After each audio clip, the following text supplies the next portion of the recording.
Hi everyone, so I've got the Samsung Galaxy S25 series here, the regular Galaxy S25, Galaxy S25 Plus, and the Galaxy S25 Ultra. So these three new devices were announced today at Galaxy Unpacked, and I've got a brief early hands-on access to them. So starting with the Galaxy S25, in terms of hardware, there's not much physical internal differences between this and last year's model, although it has an upgraded Snapdragon 8 Elite for Galaxy, which Samsung says is a fully customized AP. That's available on all three devices, by the way, globally. But what they do have is a whole bunch of new software and AI features, including this new this Now Brief feature, which sends you a morning brief, an afternoon brief, and a night brief or evening brief. Gives you basically a rundown of the weather, your sleep schedule, some news you might be interested in. Of course, it'll differ depending on what time of day you get access to brief. You'll get that contextually on your lock screen as well down here. Of course, it's past morning, so it's no longer showing that, but that's the kind of things you can expect. In terms of hardware, this is, I think, aluminum frame. Pretty nice look and feel. Very, very premium feeling. I think this Galaxy S25 starts at $799 for the 128 GB model in the US. And Samsung did say that all three models now have Wi-Fi 7 support, which is an upgrade. The S24 did not have Wi-Fi 7, but the regular S25 still does not have ultra wideband, so there's no difference there. But yeah, overall feel is very light, very thin. Don't know if you can really see that come across here. So overall, basically it looks identical. You wouldn't really be able to tell the difference at a glance between the S25 and the S25, the S24. S25 Plus looks pretty premium still. Basically just the S25 but bigger. So you've got the same features across the board, but you have a bigger, higher resolution display. You do get ultra wideband support. You do also get Wi-Fi 7 now in this generation. So you have this QHD panel. All three devices have LTPO 1 to 120 Hz OLED displays. Also Snapdragon 8 Elite. Same exact camera setup and exact sensors as the regular S25. So no differences really there.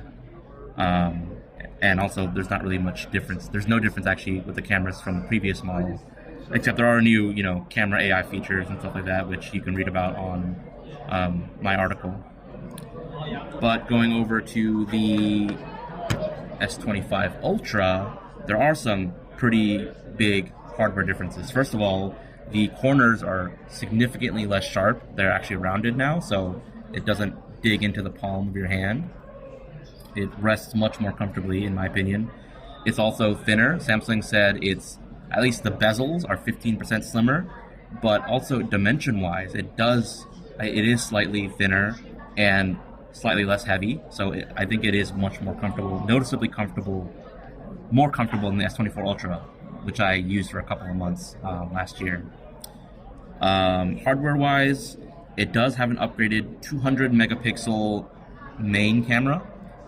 The periscopic telephoto is unchanged, I believe, but the ultra wide angle is now a 50 megapixel instead of a 12 megapixel ultra wide angle. So that is a nice improvement. It allows for better, more detailed macro shots. Samsung said 4x greater detail pulled in with the new ultra wide angle camera for macro photography. Still basically the same display, resolution, refresh rate, clarity, brightness. Brightness is the same across all models from previous generation. Snapdragon 8 Elite for Galaxy.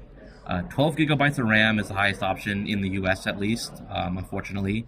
You do get up to 1 terabyte of storage in the US, but this starts at $12.99 for the base 12 gigabyte RAM, 256 gigabyte storage, and I didn't mention, but the S25 Plus starts at $9.99 for the base 12 gigabyte RAM, also 256 gigabyte storage model.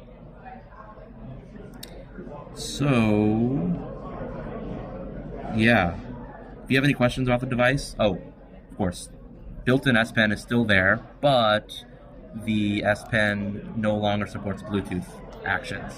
So it's only proximity actions. You can summon the air command menu when you bring it up close to you.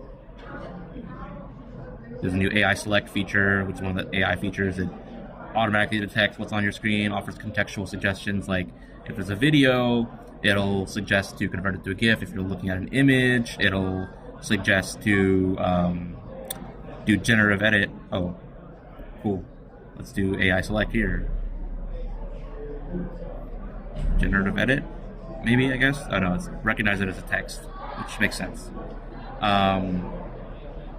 Yeah, those are the biggest hardware differences. Again, this model, this generation of devices, Samsung is really pushing the AI agent and AI features as the selling point. You now have Gemini integrated throughout the UI. The long press power or the side key now invokes this new Gemini overlay. Gemini can now take actions across applications. There's a lot of things it can do now that you couldn't do in previous models that are mostly software based. You have AI search in the Photos app, the Gallery app. You have a whole bunch of other little sprinkles of AI throughout.